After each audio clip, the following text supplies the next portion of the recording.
Hi everyone, it's Nick here once again from TrainAid. Hopefully, you are enjoying our video playlist on Unit 2 of the Level 4 Certificate in Education and Training. In today's video, we are looking at another example of initial assessments. We are looking at the term icebreakers. So we are going to explain what an icebreaker is and give you some different examples. We're going to discuss the strengths and also the limitations or considerations when using your own icebreakers as well. So if you're new to teaching and training, what is an icebreaker? So icebreakers are quite short. They're quite an engaging little activity done at the start of a new course, a new qualification. Sometimes a new unit as well. So they serve as a purpose to get the group members to get to know each other effectively and to ease them into a course. They are usually informal, they're fun, they're quite friendly, dynamic, and it's a great way to see, as mentioned, the group dynamics, the learner personalities, and I think that they're enjoyed by most learners, to be honest. And it's a great way to form some friendship groups within the lesson as well. Let's have a look at some of the most common types of icebreakers. So, two truths and a lie. So that is where students will work typically within pairs, and they have to write down three statements. Two of them are true, one is the lie. Okay, and they take it in turns. The first learner will read the three statements, and then their fellow classmate can ask questions to see which one is the lie, and they have to obviously guess the lie. We also have the name game as well. Okay. We also have Would You Rather. Those involve fun, thought-provoking questions to get students talking. Speed networking. So this is where students pair up and answer a quick prompt before rotating as well. So that's quick fire questions. Quick polls or quizzes. So quizzes can be quite fun, quite dynamic as well. Those are just a few. It could just be tell me your name, an interesting fact about you, what are your hobbies and interests. But it's a really good way to get to know your learners, to find out about their sort of personality types, and you can see their confidence levels and communication styles. And that's why we do it just at the start of a new course as well.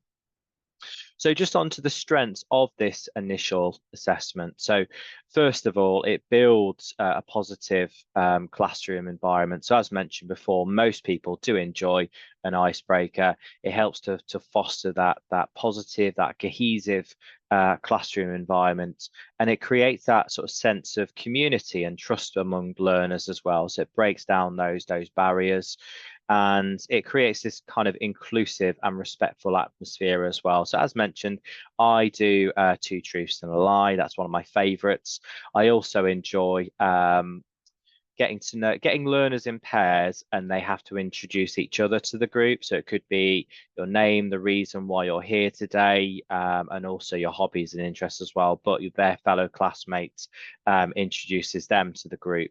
Another key strength is, I think, it sort of reduces anxiety and sort of tension as well. There's always nerves when you start a new course and everyone's kind of sitting there, and it can be a little bit awkward. So I think by doing quite a fun icebreaker, everyone relaxes. It puts a smile on learners' faces, especially with the interesting fact side as well. It causes lots of conversation, which of course, can be discussed during the break times as well. But I think they're fun, they're engaging, and I would say have a go of any of those examples there. On to the limitations, folks. So the first one, it can be time consuming. So as mentioned before, two truths and a lie. This can be quite lengthy. You have to put a timer on that because students do get carried away because it's so much fun. So if the icebreaker is taking too long, it could eat into your teaching time. That is an issue because your course aim, your objectives might not be met as well. So put a timer on it, and when the timer is done, then you have to crack on with your actual activities for the course. If it is too time consuming, learners could be a bit resentful that you haven't really covered anything that they're supposed to be there for today. So please be careful with using time consuming icebreakers.